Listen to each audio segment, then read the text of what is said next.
नमस्कार दोस्तों, चलिए जानते हैं झारखंड की 50 फटाफट बड़ी खबरों को सिर्फ 10 मिनट में। लेकिन उससे पहले आप यह वीडियो किस जगह से देख रहे हैं हमें कमेंट में जरूर बताएं।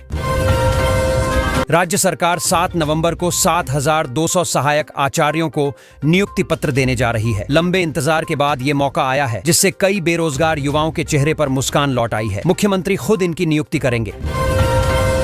रांची में बुढ़ापे की मुस्कान लौटी है, क्योंकि कुल 62,482 लाभुकों को सितंबर माह का पेंशन भुगतान हो गया है। महीनों से रुका पैसा मिलते ही वृद्धों ने राहत की सांस ली है। सामाजिक सुरक्षा विभाग ने दावा किया कि अक्टूबर के भुगतान की प्रक्रिया भी शुरू हो चुकी है।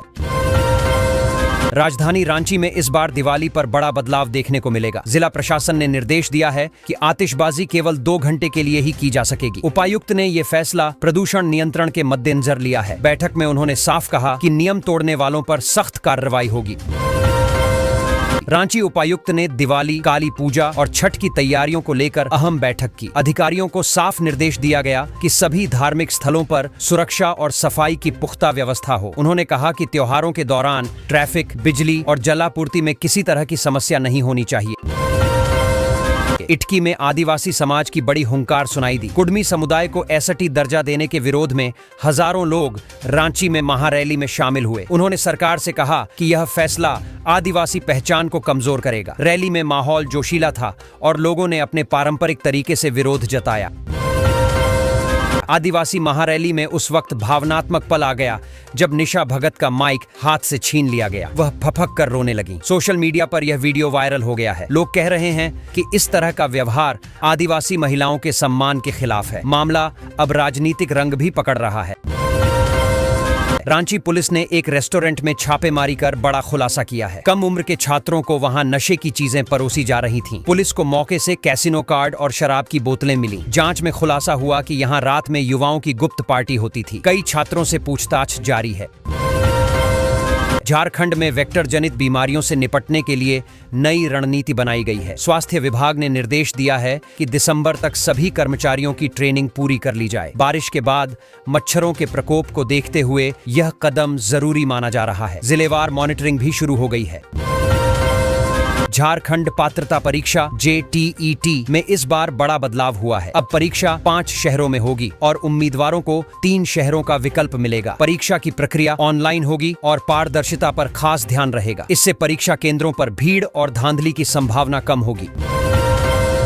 हेमंत सरकार के दूसरे कार्यकाल पर विपक्ष ने निशाना साधा है। भाजपा नेता बाबूलाल मरांडी ने कहा कि राज्य में लूट और भ्रष्टाचार चरम पर है। जनता त्रस्त है और सरकार केवल दिखावा कर रही है। उन्होंने दावा किया कि झारखंड में विकास के बजाय केवल घोटाले की राजनीति हो रही है।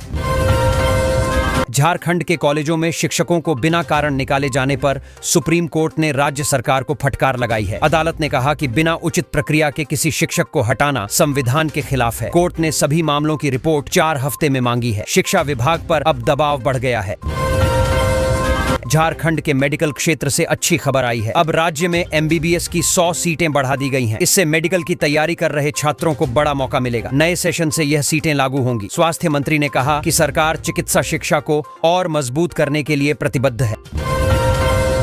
सरायकेला ने झारखंड का नाम रोशन किया है। इस जिले को राष्ट्रपति द्रौपदी मुर्मू ने राष्ट्रीय सम्मान से नवाजा है। जिले ने स्वच्छता और सामाजिक भागीदारी के क्षेत्र में देश में पहला स्थान पाया है। इस उपलब्धि पर पूरे झारखंड में खुशी की लहर है और प्रशासन को बधाई दी जा रही है।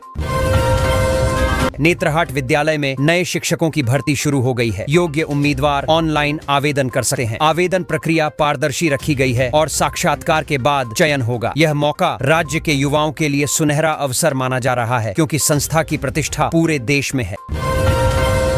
धूमधाम से झारखंड विधानसभा की 25वीं वर्षगांठ मनाने की तैयारी चल रही है। स्पीकर ने बताया कि इस अवसर पर विशेष सत्र और सांस्कृतिक कार्यक्रम होंगे। राज्य के गठन के संघर्ष से जुड़ी झलकियां भी दिखाई जाएंगी। इस आयोजन को ऐतिहासिक बनाने के लिए पूरे विधानसभा परिसर को सजाया जा रहा है। झारखंड में नक्सलियों के बीच डर का माहौल है। जानकारी के अनुसार नक्सल संगठन ने नई भर्ती पूरी तरह बंद कर दी है। सुरक्षा बलों की लगातार कार्रवाई और आत्मसमर्पण नीति का असर दिखने लगा है। पुलिस का दावा है कि अब जंगल क्षेत्रों में भी शांति धीरे धीरे लौट रही है।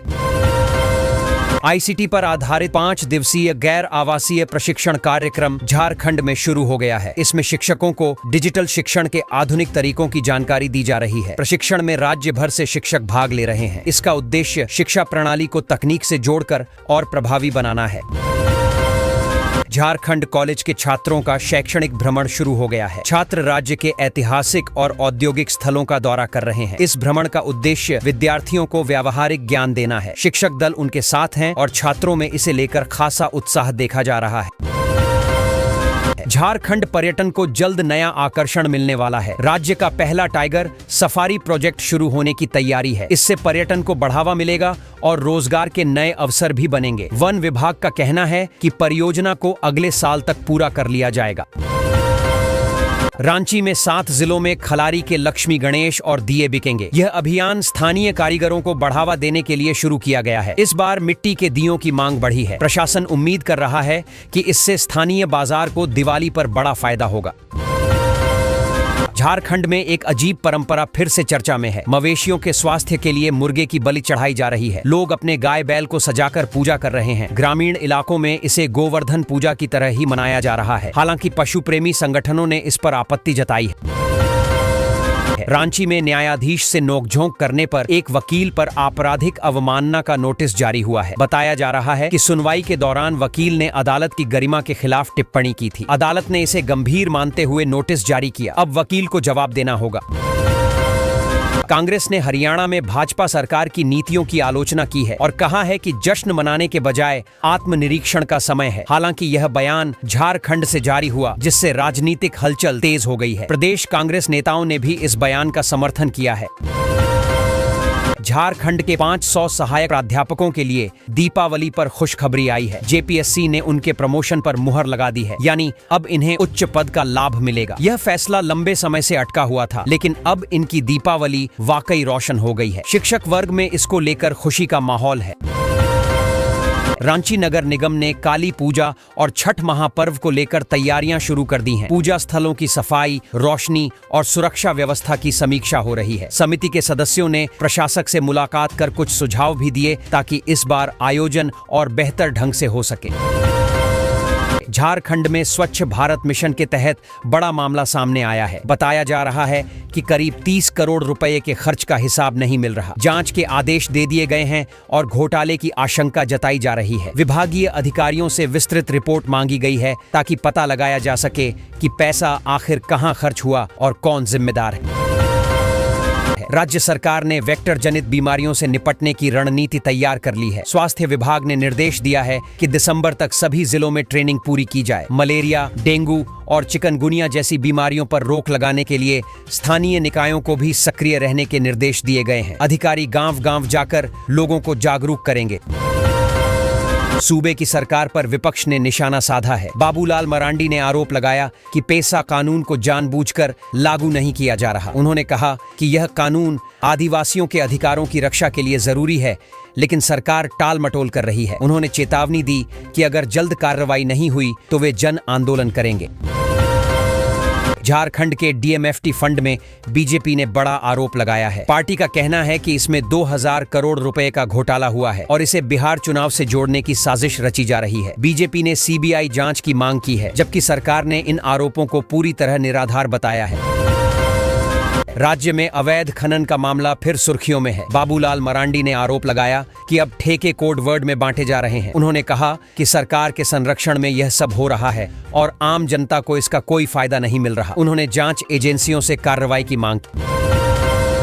रांची में अवैध कब्जों पर निगम ने बड़ी कार्रवाई की है। कई टीमों ने अलग अलग इलाकों में अभियान चलाया और अतिक्रमण हटाया। निगम का कहना है कि सार्वजनिक जगहों पर कब्जा करने वालों के खिलाफ सख्त कदम जारी रहेंगे। लोगों से अपील की गई है कि वे खुद अवैध निर्माण हटा लें।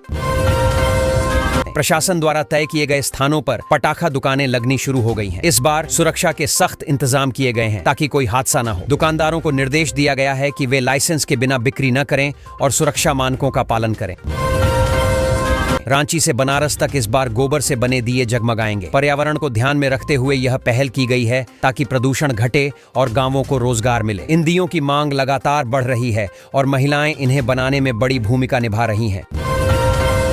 झारखंड में कुड़मी समाज को एसटी दर्जा देने के विरोध में आदिवासी समाज लामबंद हो गया है। 17 अक्टूबर को बड़ा आंदोलन होने वाला है, जिसे हल्ला बोल नाम दिया गया है। संगठनों का कहना है कि यह फैसला आदिवासियों के अधिकारों के साथ खिलवाड़ है।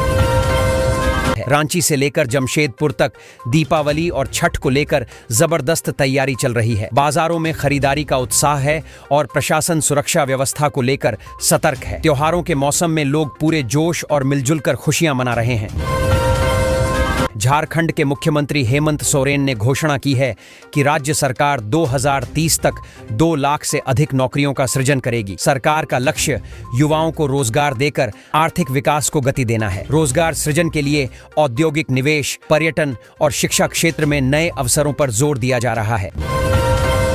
राज्य सरकार ने झारखंड के आदिवासी इलाकों में नई योजनाओं की शुरुआत की है ताकि स्थानीय लोगों को रोजगार और सुविधाएं मिल सकें। सारंडा क्षेत्र में विकास कार्य तेज करने और प्राकृतिक विरासत को सहेजने पर मुख्यमंत्री ने जोर दिया। हेमंत सोरेन ने कहा कि सरकार आदिवासी हितों की रक्षा के लिए हर संभव कदम उठाएगी।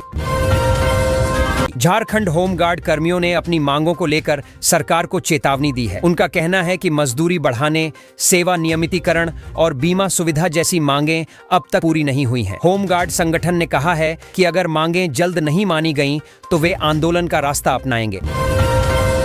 झारखंड के मुख्यमंत्री ने रांची में आईपीएस ऑफिसर्स वाइव्स एसोसिएशन द्वारा आयोजित दिवाली मेले का उद्घाटन किया। इस दौरान उन्होंने कहा कि ऐसे आयोजन समाज में एकता और आपसी सहयोग की भावना को मजबूत करते हैं। उन्होंने जरूरतमंदों की मदद को सच्ची दीपावली बताया। राज्य में झारनेट सिस्टम बैठ जाने से जमीन से जुड़े कई काम ठप हो गए हैं। लोग ऑनलाइन रजिस्ट्रेशन, खतियान और निबंधन संबंधी कार्य नहीं कर पा रहे हैं। इससे आम नागरिकों और दलालों के बीच अफरा तफरी का माहौल है। प्रशासन ने सिस्टम को जल्द ठीक करने का आश्वासन दिया है। रांची पुलिस ने शहर में अपनी प्रतिक्रिया समय को काफी सुधार लिया है। अब पुलिस किसी भी शिकायत पर औसतन 14 मिनट में मौके पर पहुंच रही है। पहले यह समय 25 मिनट तक था। यह बदलाव ऑपरेशन सटीक नामक अभियान के तहत किया गया है, जिससे अपराध नियंत्रण में मदद मिल रही है। एसीबी ने रांची के सिटी डीएसपी के रीडर को रिश्वत लेते रंगे हाथ गिरफ्तार किया है। आरोप है कि वह एक व्यक्ति से सरकारी काम में मदद के लिए पैसे मांग रहा था। एसीबी टीम ने ट्रैप लगाकर आरोपी को पकड़ा और उसके खिलाफ मामला दर्ज कर लिया गया। जांच आगे बढ़ रही है।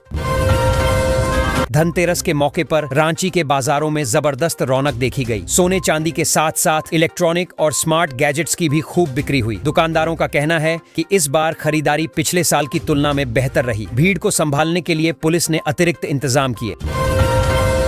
फर्जी नंबर प्लेट वाले वाहनों के खिलाफ पुलिस ने बड़ी कार्रवाई की है। शहर के अलग अलग इलाकों से ऐसे 18 वाहनों पर जुर्माना लगाया गया। पुलिस ने बताया कि कई वाहन पुराने रजिस्ट्रेशन नंबर से चल रहे थे। अब इन पर निगरानी और सख्त की जाएगी ताकि सुरक्षा व्यवस्था मजबूत हो सके।